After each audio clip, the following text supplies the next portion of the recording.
Assalamualaikum warahmatullahi wabarakatuh.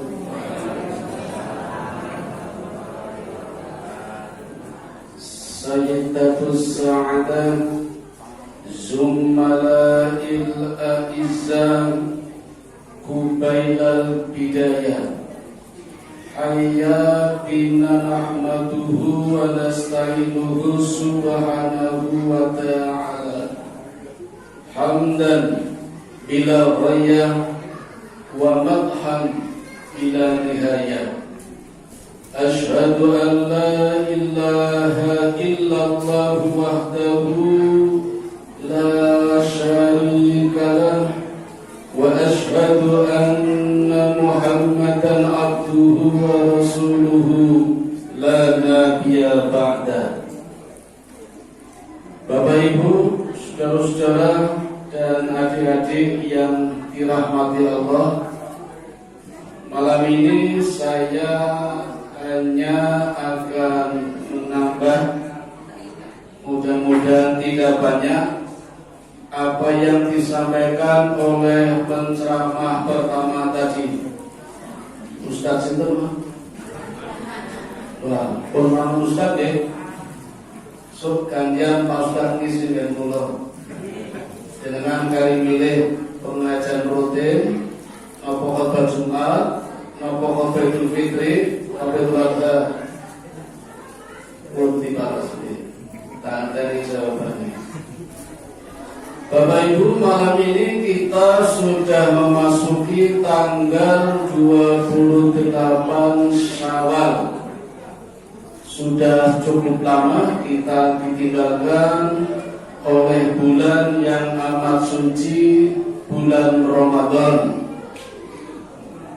Namun demikian, walaupun sudah sangat lama, kita tetap berharap mudah-mudahan Allah Subhanahu wa ta'ala masih menyirami hati kita, menyuburkan hati kita, hingga hati kita masih bisa merasakan indahnya dan lezatnya amalan bulan suci Ramadan kemarin.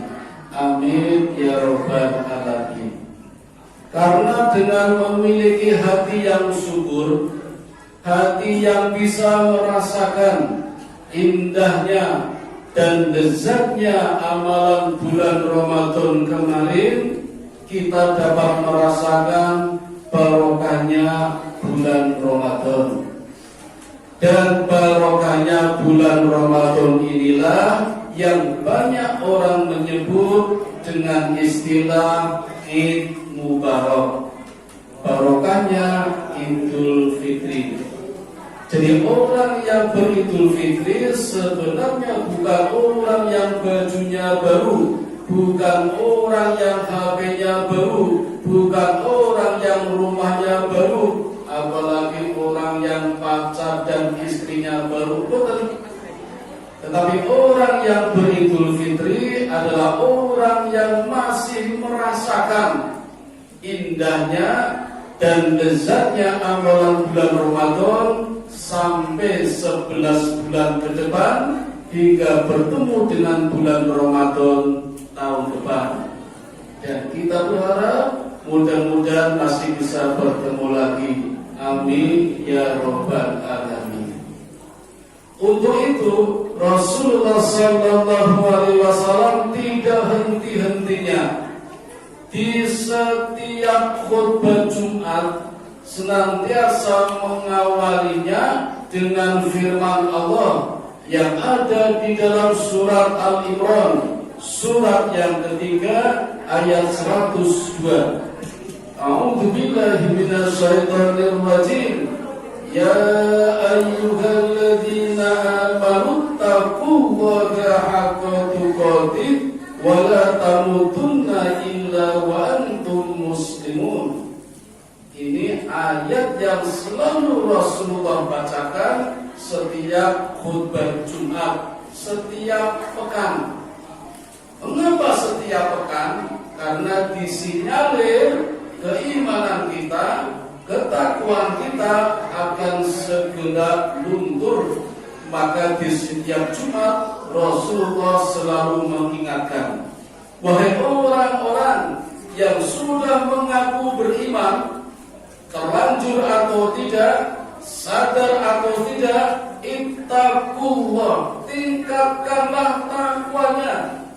Rasul tidak mengatakan bertakwalah, tapi Rasul mengatakan tingkatkanlah takwanya. Dengan demikian sebenarnya Bapak Ibu, kita sudah menjadi orang yang bertakwa. Apalagi kemarin kita sudah menunaikan amalan Ramadan, kita bisa merasakan indahnya dan lezatnya amalan bulan Ramadan. Berarti kita sudah mencapai tujuan yang ditargetkan oleh Allah Subhanahu wa Ta'ala di dalam surat Al-Baqarah, surat yang kedua ayat 183, di mana di ujung ayatnya Allah menuliskan tujuannya diwajibkannya menunaikan ibadah asyam, yaitu la'allakum tattaqun. Jadi kalau takwa sebagai tujuan diwajibkannya melakukan asyam, kita sudah mencapai derajat itu dan kita sudah mendapatkan gelar muttaqin sebagai orang yang bertakwa. Kalau takwa itu sebagai sebuah terminal pemberhentian. Sayangnya Bapak Ibu, takwa ini tidak cuma sekedar terminal pemberhentian, tapi juga terminal transit yang hanya berhenti sebentar, kemudian akan melanjutkan perjalanan yang lebih jauh lagi. Semakin takwa, semakin jauh. Jadi kalau kita semakin dekat, namanya kembali lagi, balik lagi, takwanya malah menurun. Apalagi perjalanannya menuju ke akhirat, tempat yang sangat tinggi, maka dibutuhkan takwa yang selalu meningkat. Kalau Rasul mengatakan ittaqullah, Allah juga berfirman ittaqullah, tingkatkanlah takwanya, maka harusnya takwanya juga meningkat semakin tinggi. Kalau semakin rendah berarti tidak meningkat. Inilah takwa, pengertian yang kedua, tidak hanya sekedar sebagai terminal pemberhentian, tapi takwa sebagai sebuah proses yang tidak akan pernah selesai karena bertingkat-tingkat dan berlapis-lapis.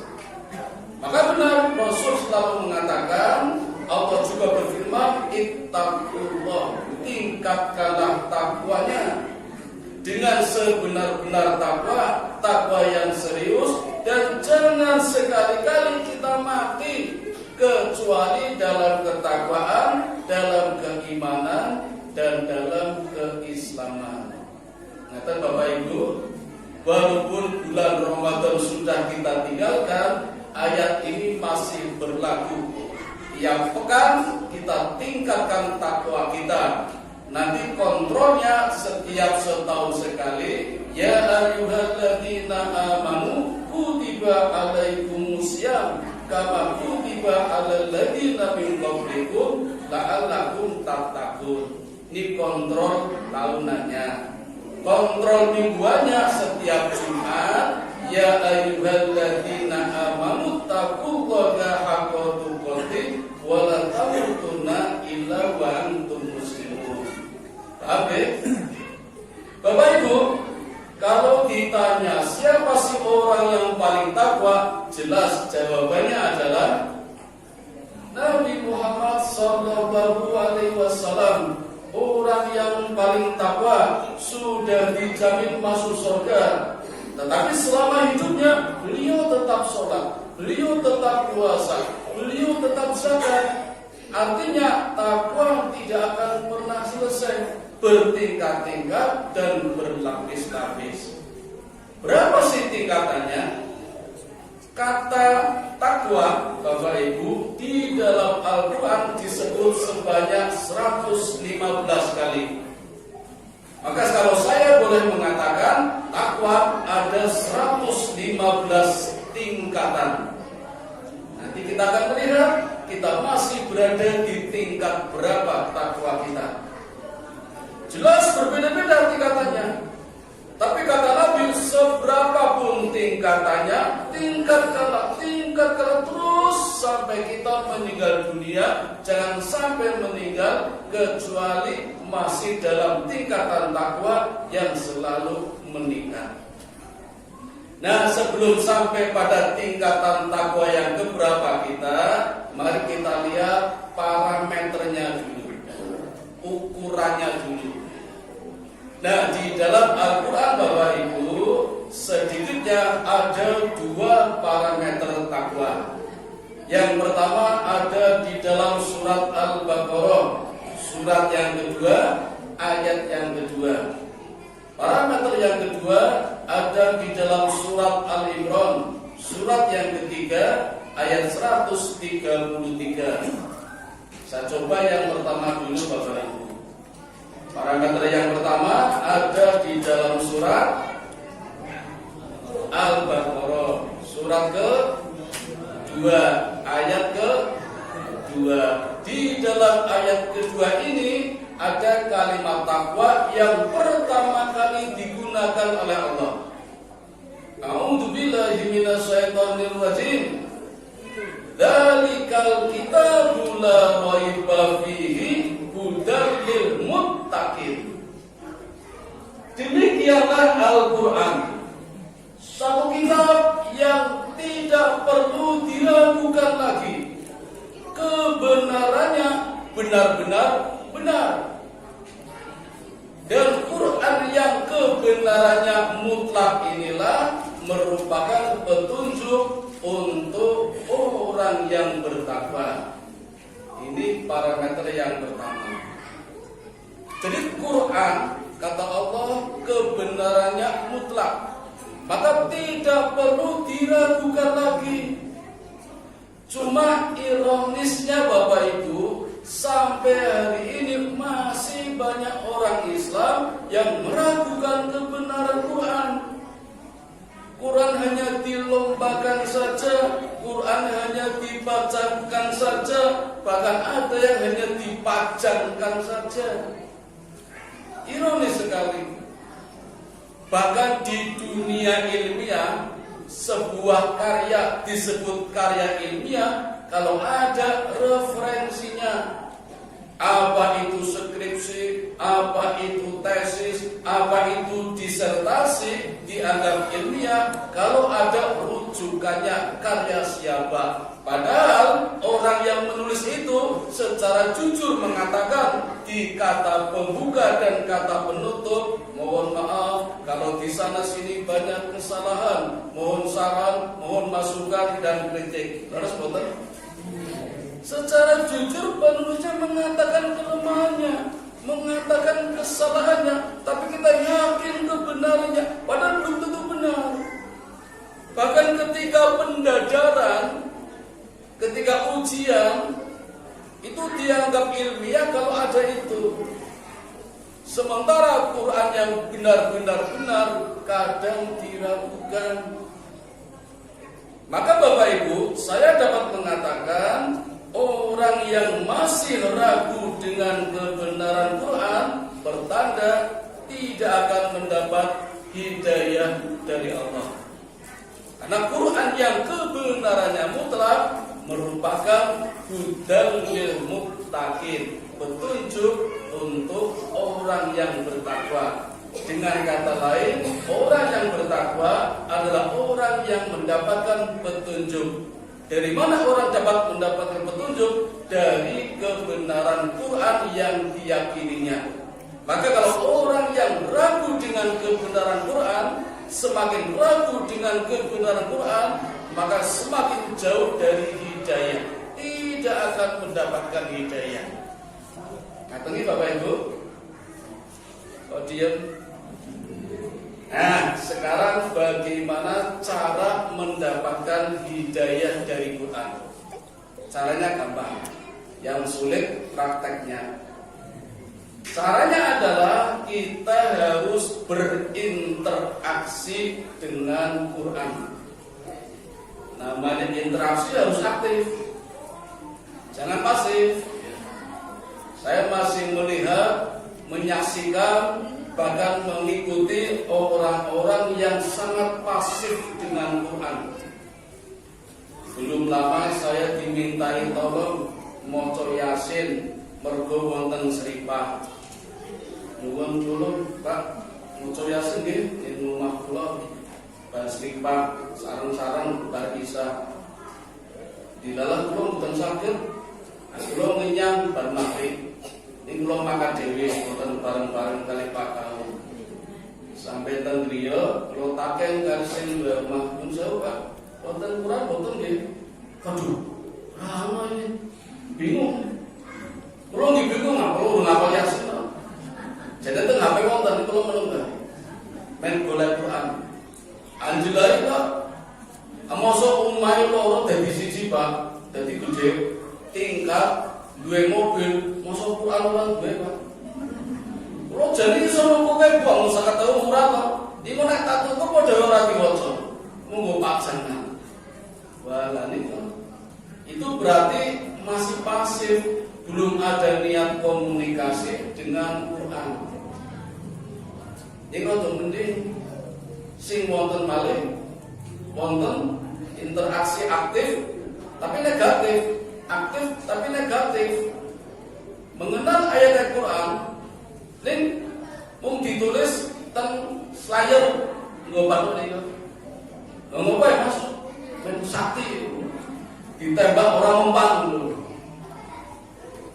Tak takoni niku jadi perguruan mana?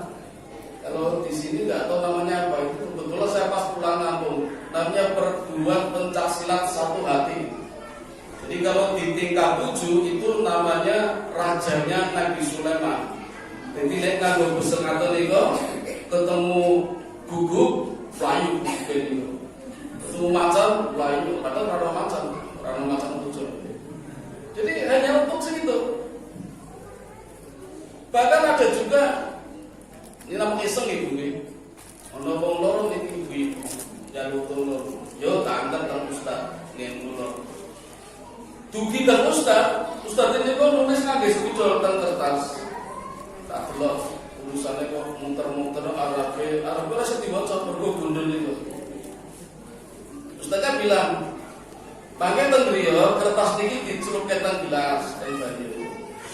Maka nek luntur itu berarti ngapunten ibu jenengan 14 panggil kali Gusti Allah. Ini nek mboten luntur insyaallah sehat malih niku. Pun mangke diombe mon banyune. Nah, pemulih diombe. Mboten luntur.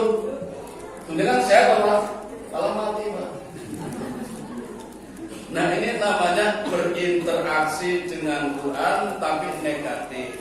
Bukan ini caranya Bapak Ibu untuk mendapatkan hidayah. Ada 5 cara bagaimana kita berinteraksi dengan Quran yang benar-benar benar agar bisa mendapatkan hidayah. Ada 5 cara. Gak boleh milih.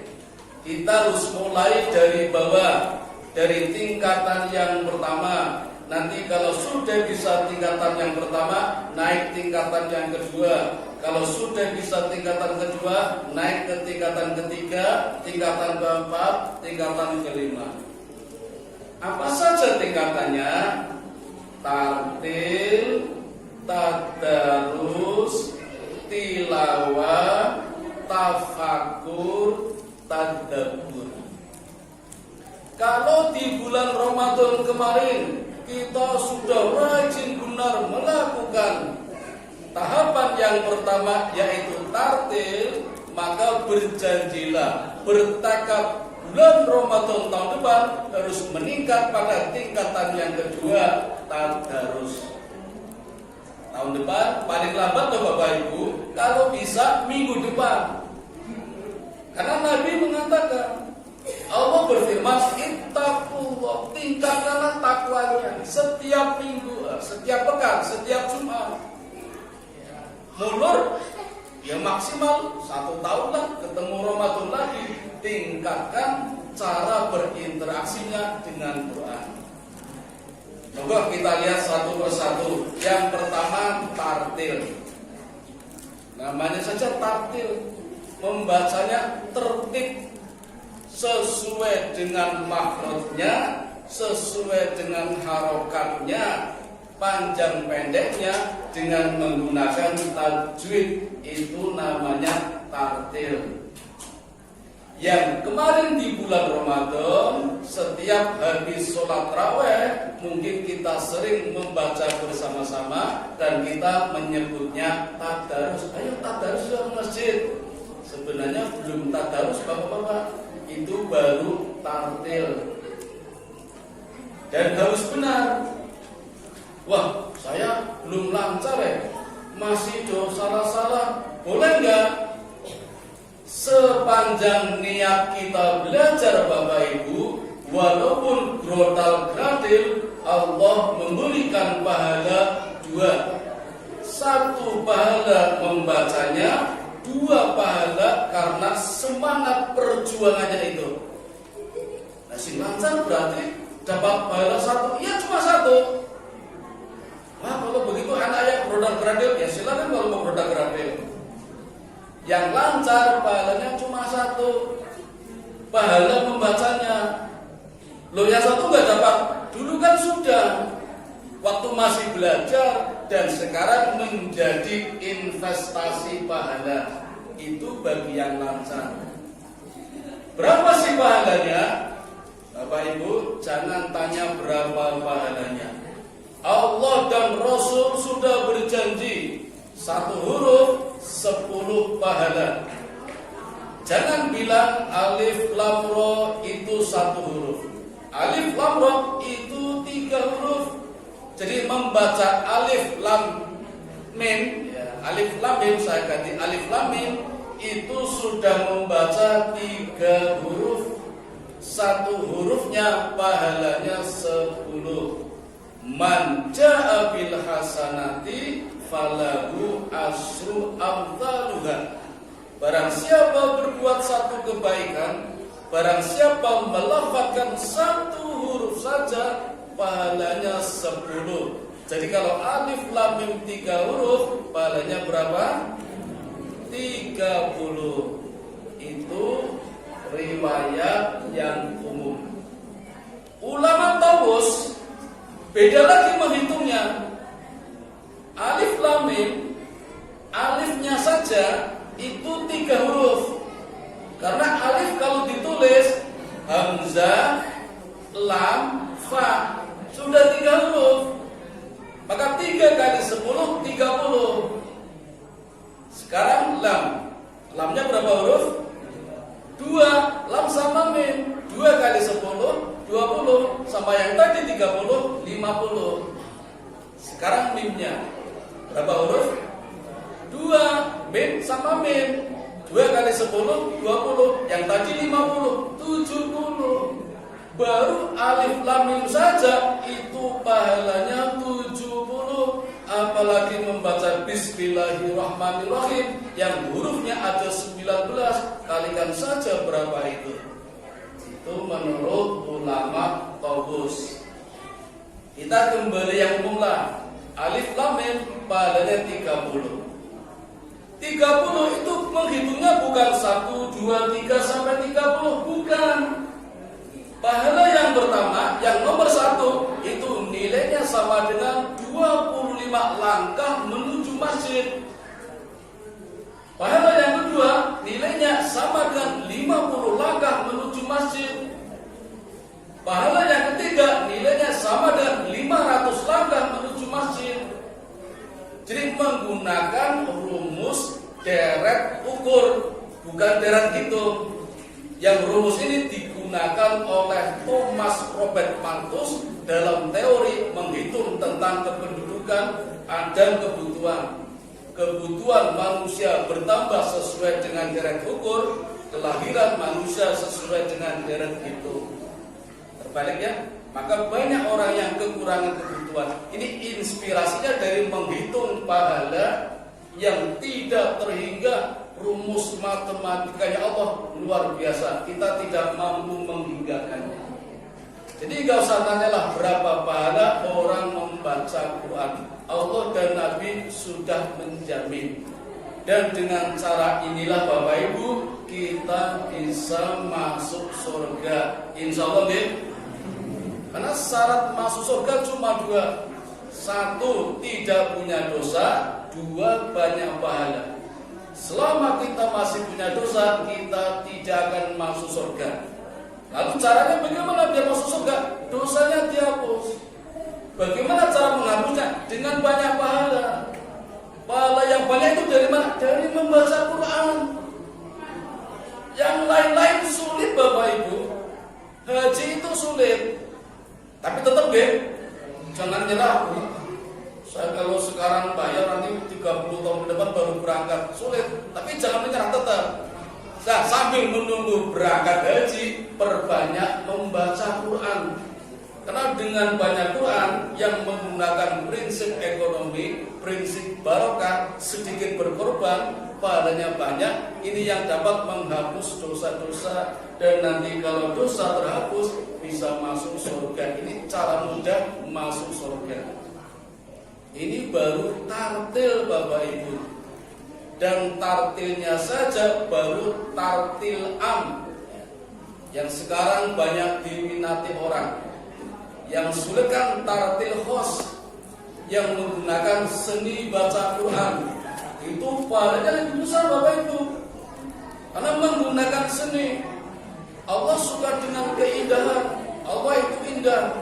Jadi pakai lagu-lagu, pakai 8 rumus, mulai dari bayati, soba, hijaz, nahawan, jiharga, shika, ros, romul, itu satu paket itu.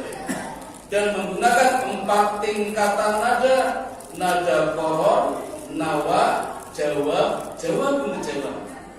Itu kalau menggunakan seni tartil khos.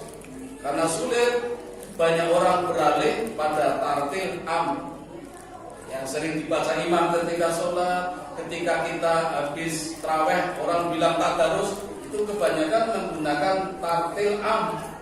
Cukup 1 rumus dari 8 tadi, pilih yang mana bebas.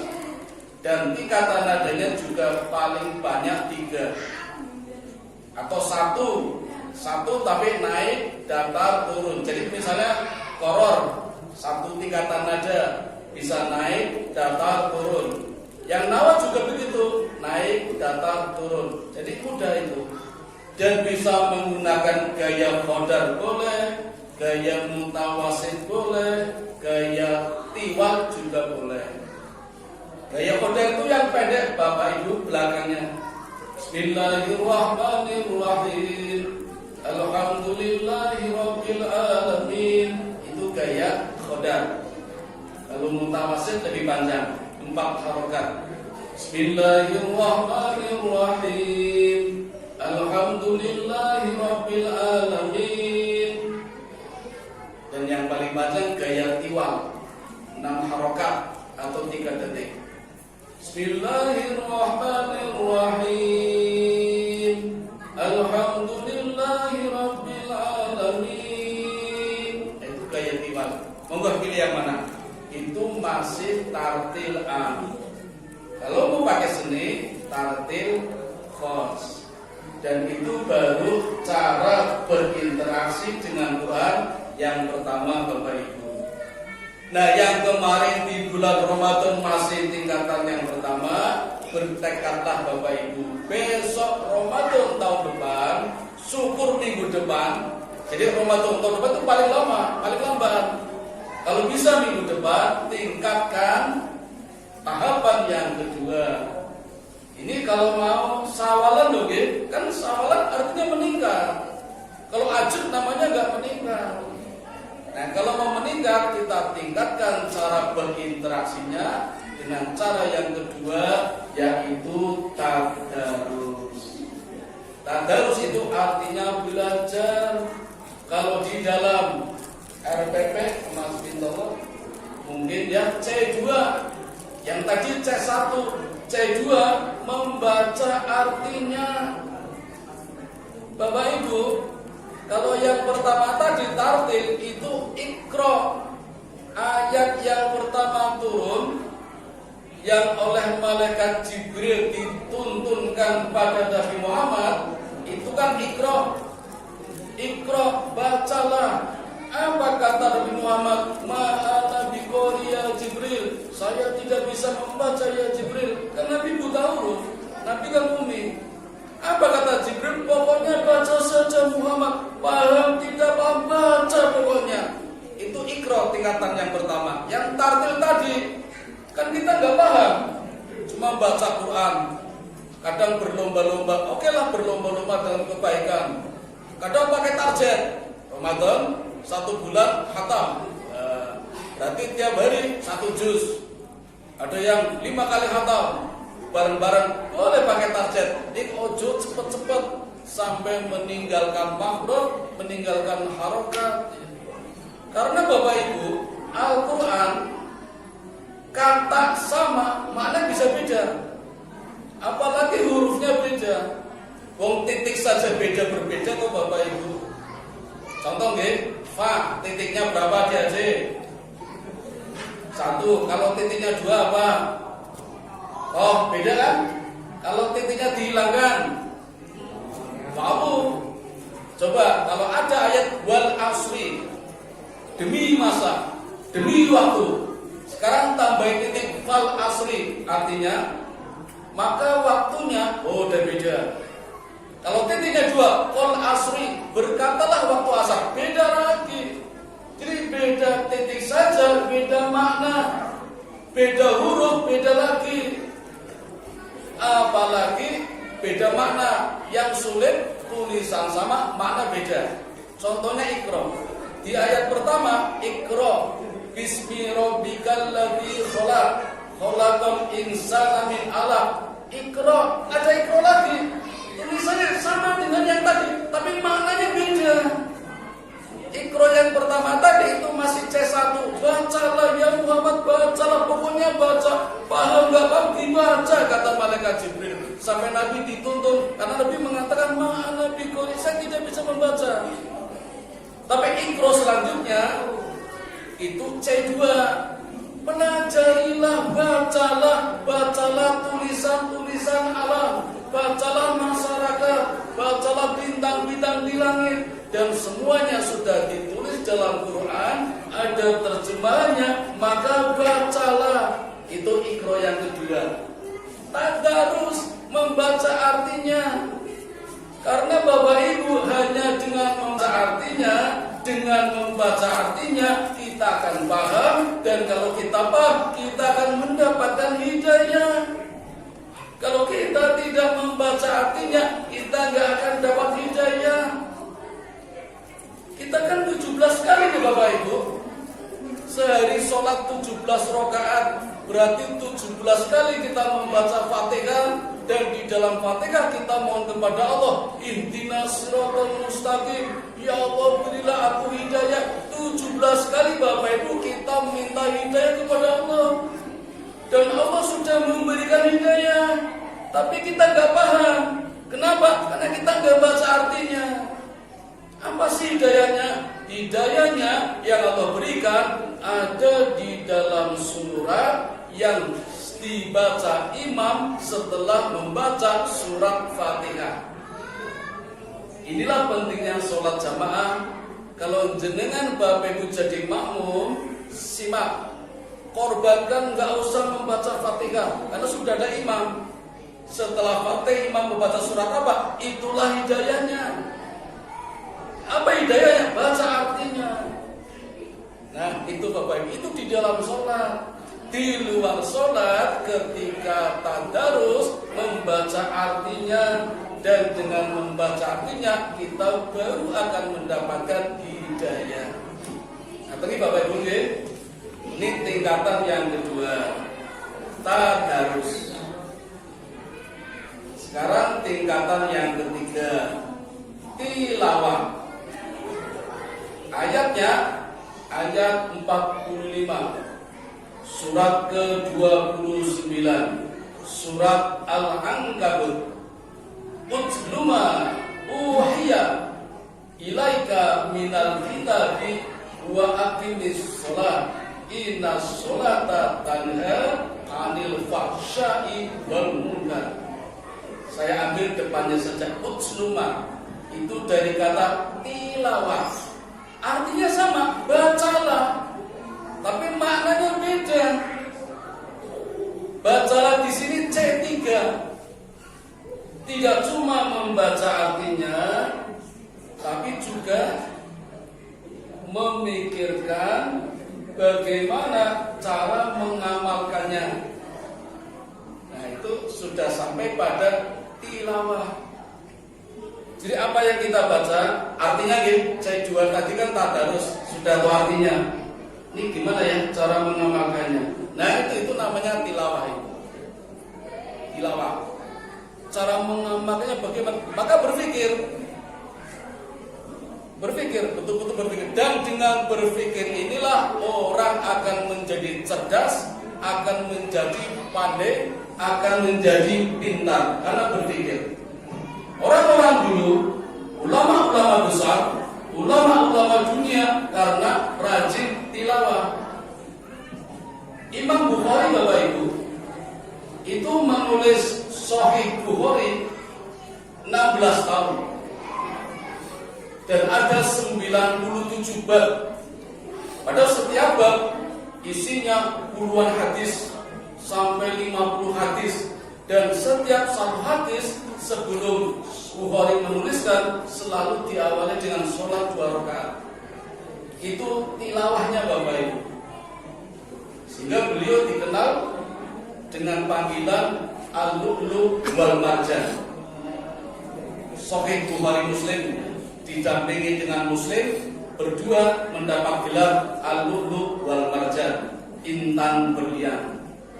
Jadi kalau punya anak ingin diberikan nama berlian, intan, Al-Lu'lu'. Saya punya murid di Madrasah Aliyah Negeri 3, namanya kalau sama ini Lulu karena arti intan. Ini ibunya malah ngundang Lulu, beda lagi. Kalau Lulu artinya lumpur. Nah, jadi ibunya orang ngerti ini. Lulu, Al-Lulu intan, marjan, sirup dari marjan berlian. Ini panggilan untuk Bukhari Muslim, Al-Lulu' wal Marjan, intan berlian, jenius ya berlian. Orang-orang dulu pinter-pinter karena tilawahnya itu. Yang sekarang banyak ditiru orang membuat pesawat terbang, idenya dari mana? Dari burung. Siapa yang menciptakan burung? Allah. Bagaimana burung bisa terbang? Dengan mengerpakkan sayap. Di Quran ada, tilawahnya ada. Allah menurunkan besi dari langit. Orang pada bingung, kok bisa ya besi kok turun dari langit? Ternyata sekarang sudah enggak aneh lagi. Meteor, itu kan besi itu. Dan di dalam besi, inti besinya yang kalau dalam kimia simbolnya Fe 25, itu ternyata di kimia ada. Dan masing-masing punya isotop 25, 26, 27, 28. Dan isotop yang paling stabil itu 26. Itu ada di dalam Quran surah 26, ayatnya 25. Itu dari Quran, itu inspirasinya. Itu sampai seperti itu sudah masuk pada tingkatan tilawah atau C3. Nah, kalau di RPP sampai C berapa Pak Kinton? C6 ya. Nah, saya coba sekarang yang C4. Kalau tilawah sudah masuk kepada C yang keempat atau pada tingkatan berinteraksi yang keempat, yaitu tafakkur. Ayatnya 190, 191, surat yang ketiga, surat Al-Imran. Inna fi khalqis samawati wal ard wa ikhtilafil laili wan nahari laayatil liulil albab. Di dalam penciptaan langit dan bumi dan pergantian malam dan siang ada tanda-tanda kebesaran Allah bagi generasi ulil albab.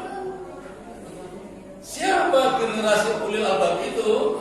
Generasi ulil albab adalah generasi alladzina yadhkuruna Allaha qiyaman wa qu'udan wa 'ala junubihim wa yattafakkaruna fi khalqis samawati wal ardh Generasi ulil albab adalah satu generasi yang selalu berpikir, yang selalu berzikir, baik ketika berdiri, ketika duduk, maupun ketika berbaring. Saya ulangi Bapak Ibu, ketika berdiri, ketika duduk, ketika berbaring, selalu berpikir, selalu zikir. Itu generasi ulil albab. Maka tidak alasan bagi kita Bapak Ibu untuk bersantai-santai, berleha-leha, tidur-tiduran saja sambil melongo, ngelamun, bayangke, berfantasi, imajinasi. Nggak ada kesempatan, nggak ada alasan. Karena di setiap berbaring, di setiap duduk, di setiap berdiri, kita punya kewajiban berpikir dan berzikir. Ini yang keempat, tafakur. Ada zikirnya. Dan Bapak Ibu, dengan zikir kita akan mendapatkan TBC. Tapi bukan penyakit. T, tenang. B, bahagia. C, cerdas. Silakan dibuktikan. Tidak bayar, gratis. Dengan zikir kita bisa tenang, bisa bahagia, bisa cerdas. Dan ulama-ulama besar, ulama-ulama dunia sudah membuktikannya. Siapa misalnya Bapak Ibu? Abdullah bin Hasan misalnya, Abdullah bin Abbas, Ibnu Abbas. Kecerdasannya luar biasa Bapak Ibu. Nama aslinya Abdullah bin Abbas itu nama asli Abdullah, anaknya Abbas. Ini mungkin menjadi satu-satunya sahabat Nabi ketika itu yang diberkati oleh Allah dengan suara yang indah. Beliau Bapak Ibu setiap sholat setelah membaca Fatihah selalu mendengar suara bergumul. Depan bergumul, kanan kiri bergumul, belakang bergumul, atas bergumul. Suaranya itu. Sampai-sampai beliau lapor kepada Rasulullah, ya Rasulullah, ada apa ini? Setiap saya sholat, setiap saya membaca Fatihah terdengar suara bergumul. Nabi mengatakan, bersyukurlah ya Abdullah bin Abbas, karena ketika engkau sholat, ribuan malaikat turun dari langit berdesak-desakan ingin mendengarkan suara indahmu. Luar biasa Bapak Ibu. Coba gue misalnya sing lakonin jenengan Bu, malah budi malaikat ini ngajeng nyobi boten Bu. Bapak boleh coba silakan ya. Ya, di atas jam 12 malam. Kalau mau nyoba nggak apa-apa. Di halaman rumah, kalau punya halaman. Ya, kalau nggak di jalan, ini agar tidak ketabrak Grab atau sopir. Grab sopir kadang udah ngalem, bandel-bandel malah nabrak. Cobalah baca Quran. Kalau nanti ada sinar putih datang, pertanda malaikat datang menghampiri panjenengan. Ini merasa wedi, melayu mampir. Kalau takut, coba pakai ayam dulu. Nah, sing rada ayam membuat tubuh ayam. Ketika ayam berkokok, pertanda malaikat datang. Ojo sing gugu, kalau gugu beda lagi. Itu yang datang setan, jin, iblis, demit, kuntilanak, suster ngesot. Kucing juga bisa. Kalau kita punya kucing, biasanya kucing itu suka di pojok-pojok, di pintu-pintu, itu sedang menyadap hawa negatif. Jadi ada makhluk halus yang kita nggak suka, musuh-musuh kita itu datang, itu dihadang oleh kucing. Nah itu manfaat kalau punya kucing Bapak Ibu. Ini kadang orang dosen nih, rumahnya barangnya. Dan manfaatnya ada itu. Jadi sebelum kita berhadapan dengan mereka, kucing itu sudah pasang badan melindungi majikannya. Aku sih sing ngadepi itu kucing. Manfaatnya seperti itu. Ini jenengan wani coba di atas jam 12 malam maca Quran.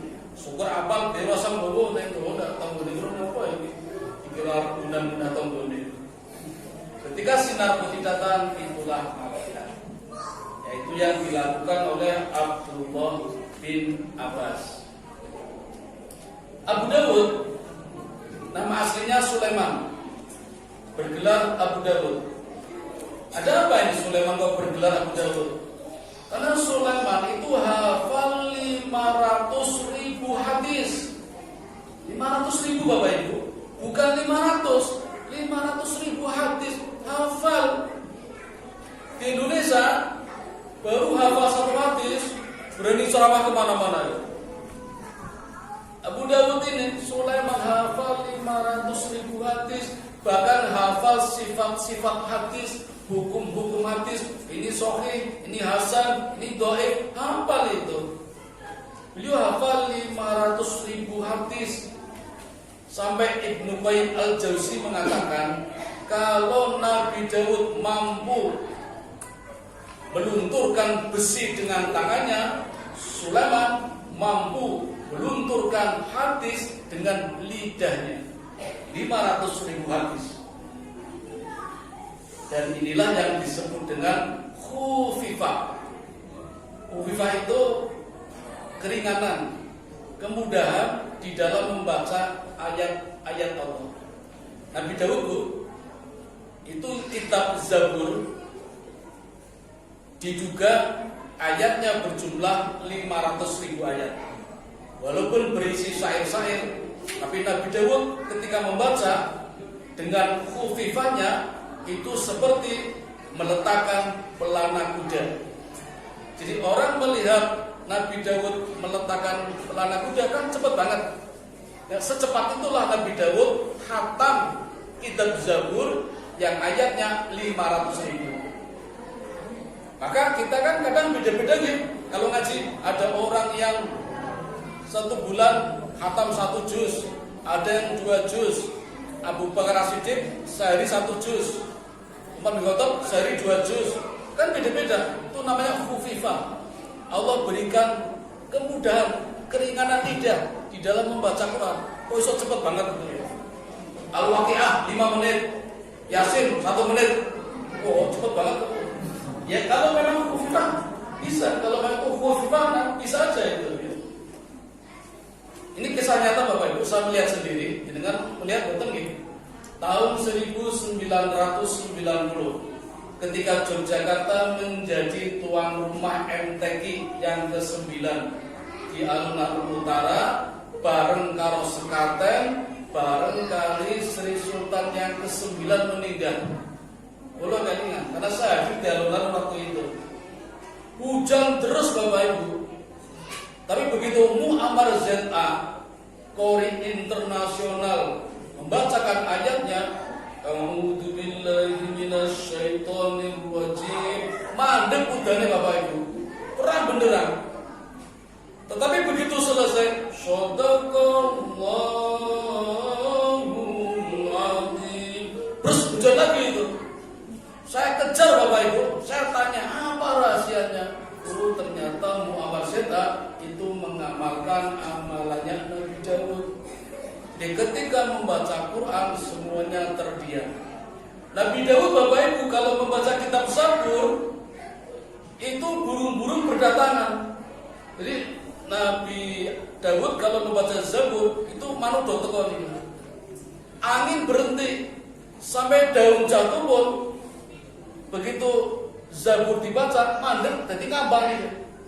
Lagi nang ana pelet tipu ya mandek iki iso dijepuk atau. Itu Zabur ini. Nabi Daud luar biasa itu. Apalagi Nabi Muhammad. Nah itu turun temurun sampai pada ulama dengan tafakurnya, dengan zikirnya mampu memiliki kecerdasan, ketenangan dan kebahagiaan. Ini tahapan yang keempat. Satu lagi yang C5, tadabbur. Tadabbur ini Bapak Ibu kalau sudah mampu menggapai kemukjizatan yang ada di dalam Al-Quran. Kan kita sudah sepakat Bapak Ibu bahwa Quran adalah mukjizat terbesar. Kalau hanya mukjizat mukjizat seperti Nabi Musa, tongkatnya bisa berubah jadi ular kecil.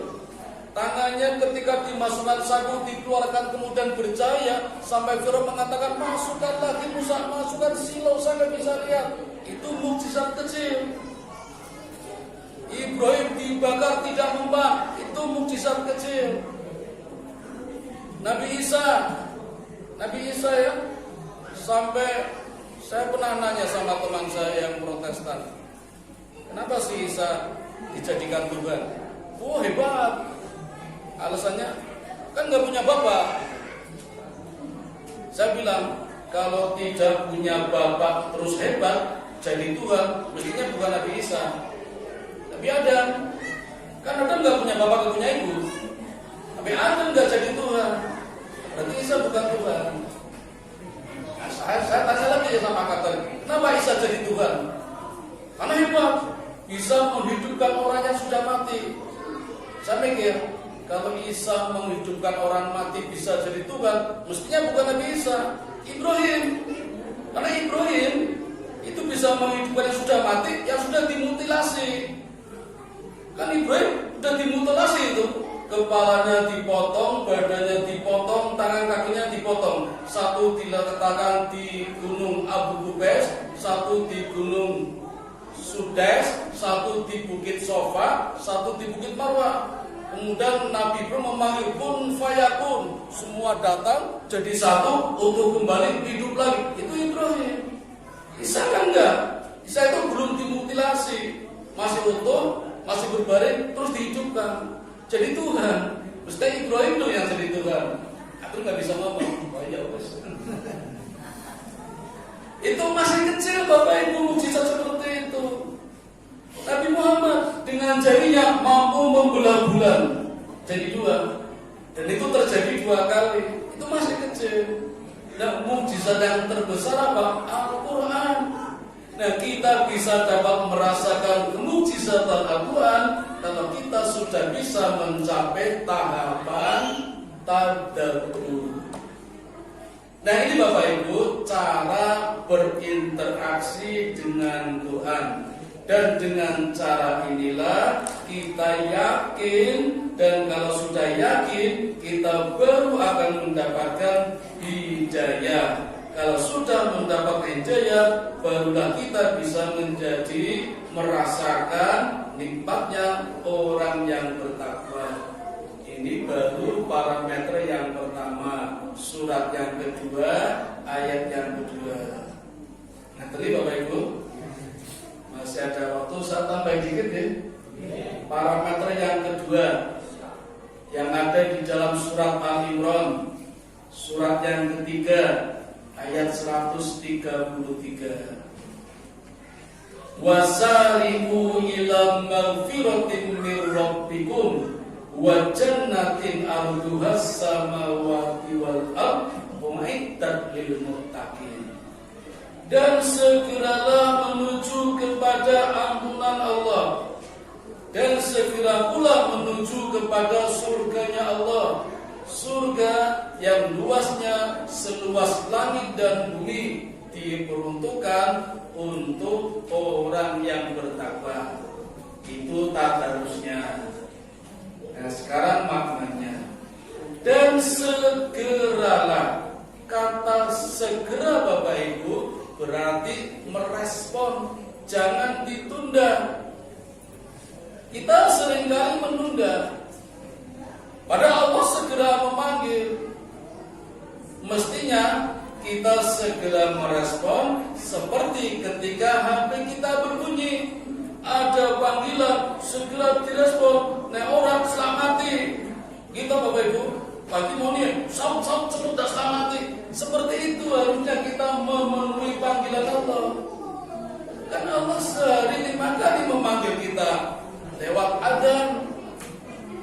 Maka Bapak Ibu, kenapa dulu Rasulullah memilih Bilal untuk menjadi muadzin?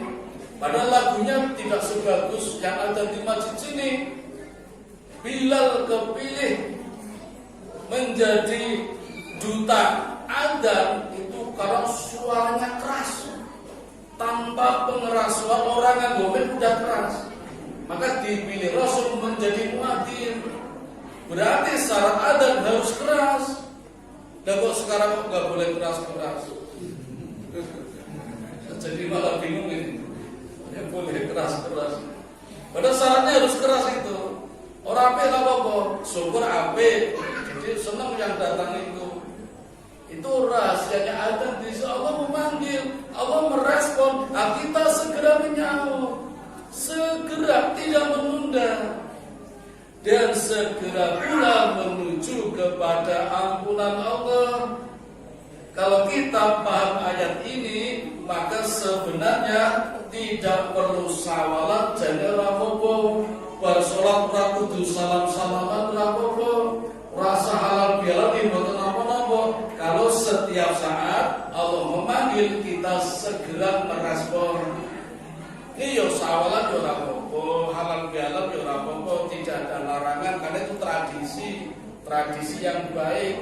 Asal jangan dicampuri dengan TBC, tahayul, bid'ah, khurafat. Bolehlah seperti itu. Dan juga segera menuju kepada surganya Allah. Apa surga itu? Hidayah. Jadi orang yang mendapatkan hidayah itu ibarat orang yang mendapatkan surga. Nah, itulah parameter yang kedua. Nah, dua parameter ini Bapak Ibu kita gunakan untuk mengukur diri kita sendiri. Jangan dipakai untuk mengukur orang lain. Saya lihat Mas Bintolo takwa tidak ya? Enggak boleh. Mengukur diri sendiri aja. Kalau melihat orang lain mesti negatif itu. Walah gini. Karena di orang lain itu banyak yang tidak kita ketahui, banyak yang tersembunyi yang kita tidak tahu. Kita cuma melihat luarnya saja. Wong orang tahu yang masjid kan masjid banyak. Tidak harus di masjid ini, masjid lain kan banyak. Yang sering terjadi seperti itu, ada orang sudah merasa alim, kemudian menilai orang lain, orang tahu yang masjid, padahal masjid tahu yang kula Pak Bintolo masjid ana walu, kan saya bebas mau di mana aja. Apa harus di situ? Betul nggih? Nah, ketika tidak kelihatan di situ, dianggap tidak ke masjid. Nah, itu salahnya. Maka parameter takwa tadi digunakan untuk menilai diri kita sendiri. Ini parameter takwa. Masih bisa ditambah? Kalau masih, saya akan masuk pada tangga-tangga takwa. Kan takwa tadi ada 115 tingkatan nih Bapak Ibu. Udah khawatir, wah ini 115 takwa masa mau disampaikan semua. Boten Bapak Ibu, sumena banyak dipanggil lagi. Boten ya alhamdulillah. Kan kuatan Ustaz ini, aku ditanya Ustaz ini. Pun tak kayak bocoran mawon nggih, penjelasannya kapan-kapan. Tangga-tangga takwanya ada di ayat berikutnya dari parameter tadi. Kalau kita pakai parameter yang pertama berarti tangga-tangga takwanya ayat yang ketiga, surat yang kedua. Alladzina yu'minuna bil ghaib wa yuqimunas shalah wa mimma razaqnahum yunfiqun. Tanda-tanda takwa yang bisa kita naiki dimulai dari beriman kepada yang gaib, mendirikan sholat, berinfak. Kalau kita pakai parameter yang kedua tadi, surat Al-Imran, surat yang ketiga, ayat 133, tanda-tanda takwanya ada di ayat 134. Alladzina yunfikuna fis sarra'i wad dharra wal kadhiminal ghaidh wal 'afina 'anil nas. Tanda-tanda takwanya dimulai dari berinfak, menahan amarah dan berbuat baik kepada orang lain. Jadi ayat yang tadi 3 tangga, ayat yang kedua juga 3 tangga. Tapi kalau disambung menjadi 5 tangga, karena tangga yang ketiga dan yang keempat sama-sama infak, sedekah, dan sejenisnya. Tapi tangga ini bisa bercabang kalau masuk pada tangga birrun. Nah, birrun ini yang sulit. Birrun itu kebaikan yang mampu menghapus amalan sebelumnya, mengganti dengan amalan yang baru. Suratnya Al-Imran ayat 92. Lan tanalul birra hatta tunfiqu mimma tuhibbun. Belum dinamakan kebaikan, belum disebut sedekah, belum disebut infak kalau belum memberikan apa yang kita cintai. Nah, ini yang sulit. Seringkali kita memberikan tapi bukan yang kita cintai. Pun ngajak mawon pembahasannya, ini baru bocoran dulu. Nah, saya tutup dengan bagaimana caranya agar ketika kita naik tangga kita tidak jatuh terpeleset. Caranya mematuhi prokes, protokol kesehatan. Kalau pemerintah menganjurkan kita memakai masker, maka sudah lama di dalam kitab Lauhul Mahfuz Allah juga memerintahkan kepada kita untuk memakai masker. Tapi maskernya bukan dari kain, maskernya bukan dari plastik, maskernya adalah salamatul insan fi hifdzil lisan.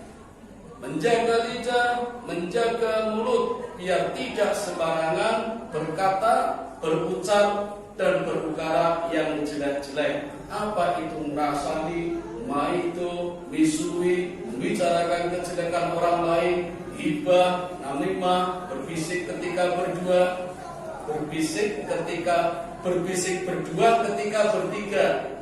Boten bareng. Kalau banyak ini berbisik boleh. Saya lihat ada yang berbisik. Nah, saya cuma batin. Bikin orang rasanya paling ngalem aku. Tapi kalau bertiga, yang dua berbisik tidak boleh. Itu termasuk suara iman, suara geledek. Surat Luqman ayat 19 monggo dibuka. Allah menyindir dengan kalimat suara iman. Ngaten Bapak Ibu, ya, prokes yang pertama. Dan kemarin kita sudah dilatih di bulan Ramadan. Terasa nih, pahala puasanya hilang.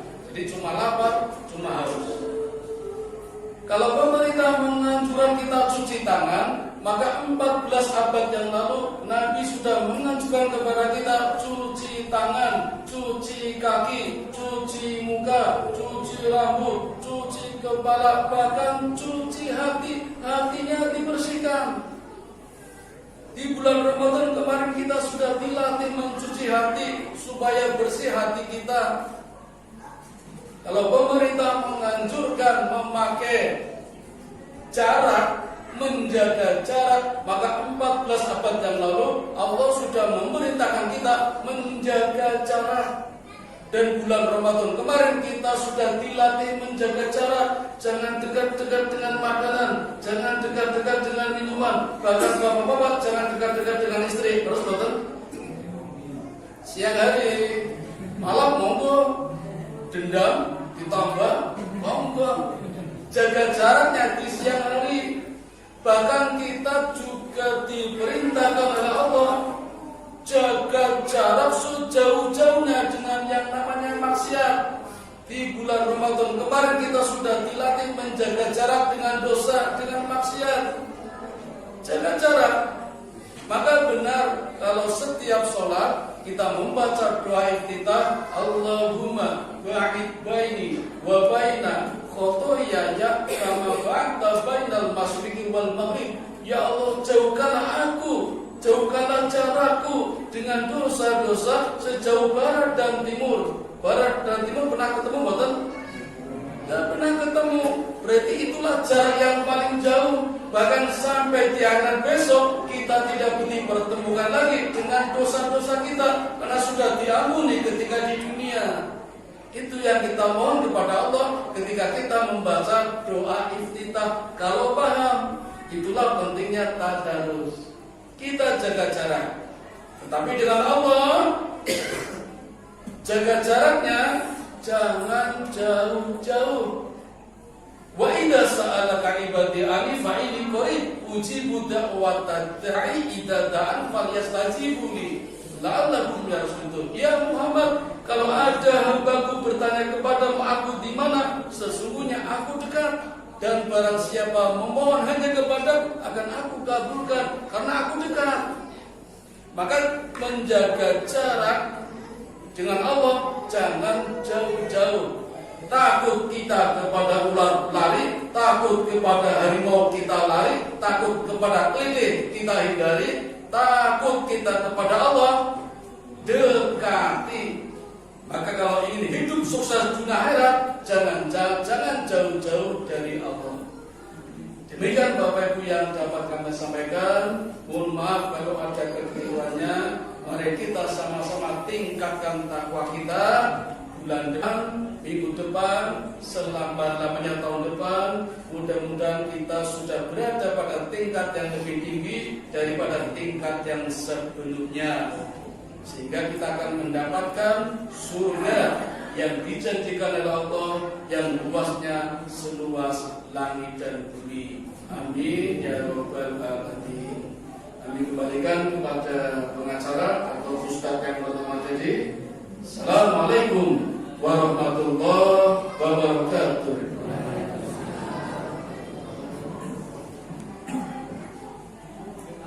Bapak Ibu, menarik sekali ya tadi yang disampaikan oleh Ustaz Fardul Najis. Ada parameter takwa, parameter di mana kita ditentukan bagaimana meningkatkan takwa, karena meningkatkan takwa adalah salah satu yang selalu diingatkan oleh hakim setiap takwa qadhi wa ta'ala ila muslimin. Jadi bagaimana kita meningkatkan takwa? Salah satunya adalah kita mengakrabi Al-Quran. Salah satunya tadi dikatakan mengakrabi Al-Quran, yang satu adalah khatib ya. Khatib itu membaca Al-Quran kemudian diikuti tadarus, tidak hanya membaca, artinya rokawa. Kemudian tingkatan berikutnya adalah tilawah, misalnya tilawah Al-Quran, kemudian tafakur, dan selanjutnya adalah tadabbur sesuai dengan ayat Al-Quran surah Al-Baqarah ayat yang ketiga. Dikutan lebih mutakin. Bapak Ibu yang saya hormati, karena yang sudah selesai, mari kita tutup pengajian dengan membaca hamdalah bersama. Alhamdulillahirabbil alamin. Dari saya cukup sekian. Billahi taufiq wal hidayah. Wassalamualaikum warahmatullahi wabarakatuh.